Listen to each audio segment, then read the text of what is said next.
అద్దమును మనము సహజంగా దేని గురించి వాడతామంటే మన యొక్క శరీర ఆకృతి, అంటే మన ముఖం ఎలా ఉంది అని మనం చూసుకోవడానికి అది ఉపయోగపడుతూ ఉంటుంది.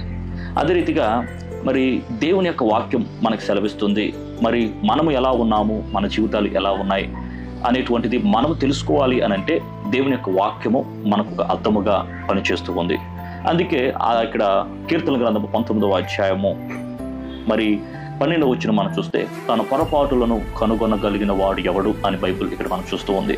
అంటే ఎవరు తన పొరపాటులు కనుగొనగలుగుతారంటే ఎవరైతే ఎవ్రీడే దేవుని యొక్క వాక్యాన్ని చదువుతారో మరి వారు వారి యొక్క తప్పులను, వారిలో ఉన్నటువంటి లోపాలను వారు గ్రహించగలుగుతారు. నీ యొక్క లోపములు, నీ తప్పులు నువ్వు గ్రహించాలి అని అంటే దేవుని యొక్క వాక్యం ప్రతి దినము చదువు. అప్పుడు నీలో ఉన్నటువంటి తప్పులు నీకు కనబడతాయి. వాటి నుండి విడిపించుకోవడానికి, వాటి నుండి బయటికి వచ్చి దేవునికి ఇష్టకరంగా బ్రతకడానికి సాధ్యపడుతుంది. God bless you. Praise the